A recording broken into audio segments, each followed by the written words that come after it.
एक दिवस आजीनेच आम्हाला सांगितलेली एक गोष्ट मला चांगली आठवते.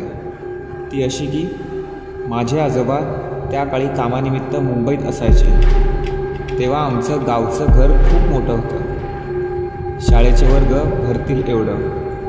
पण घरात मात्र तेव्हा आजी, पप्पा आणि काकाच राहायचे. पप्पा आणि काका खूप लहान होते. तेव्हा शेजारची एक मुलगी आजीसोबत रात्री झोपायला येत असे. तेव्हा घड्याळही नव्हते, त्यामुळे नक्की किती वाजले हे कळणंही कठीण. तेव्हा आमच्या घराच्या पाटल्या दाराला एक आंब्याचे झाड होते. खूप आंबे धरायचे त्या झाडाला आणि ते खूप गोडही असायचे. त्यामुळे वाडीतल्या सगळ्यांची नजर त्या झाडाकडे असायची. पण आजी उठेपर्यंत खाली पडलेले आंबे कोण ना कोण घेऊन जात असे. मग तिला खायला मिळायचेच नाहीत, म्हणून एकदा तिने पहाटेच उठून आंबे गोळा करून आणायचे असे ठरवले. ती तशी लवकर उठली आणि खिडकीतून बाहेर बघितलं तर तिला उजाडलं असं वाटलं. मग तिने शेजारी झोपलेल्या मिनूला, जी तिच्यासोबत झोपायला यायची, तिला पण उठवलं आणि बोलली, मिनग्या उठ, उजाडलंसं वाटतं, चल कोणी येऊच्या आधी आंबे गोळा करून आणे. मग काय, मिनू पण उठली. पप्पा आणि काका दोघे गाढ झोपले होते. दोघी पाटल्या दाराला गेल्या. आजीने हळूच दाराला बाहेरून कडी लावली. बाहेर थोडा उजेड तर दिसत होता. दोघी आंब्याच्या झाडाजवळ गेल्या. तर भरपूर आंबे पडलेले होते. दोघी ते वेचत चाललेल्या. त्यांची ओटी भरली तरी आंबे काही संपत नव्हते, अजून पडत होते. इतक्यात आजीला काठीचा आवाज आला आणि जणू काही त्यावर कोणी घुंगरू बांधले असतील, अगदी तसा. आजीने आवाज ऐकला, पण आंबे वेचण्याच्या नादात तिने दुर्लक्ष केलं. परत आवाज आला. आता मात्र आजी सावध झाली, कारण आंबेसुद्धा जास्तच पडत होते.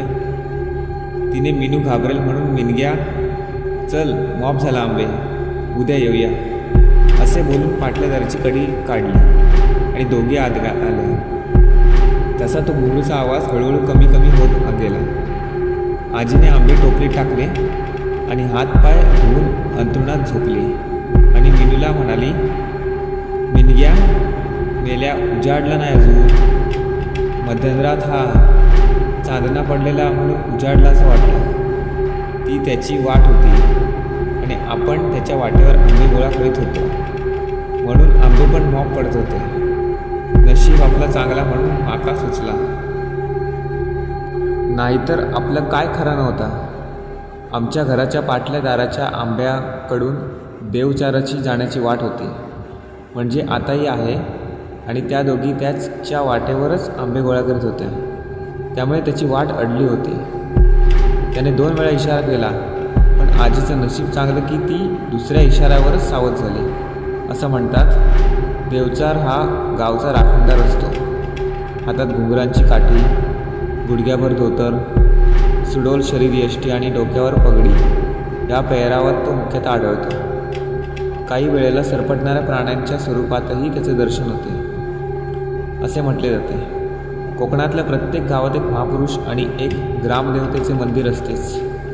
या दोन्ही मंदिरामधला रस्ता म्हणजेच देवचाराचा मार्ग.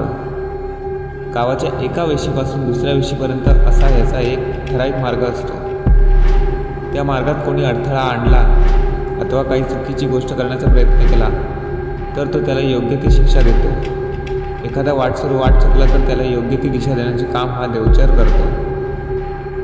शक्यतो तो कोणालाही हानी पोचवत नाही, पण जर कोणी त्याच्या वाट्याला गेलं तर त्याची गयही तो करत नाही. खरं खोटं देव जाणे.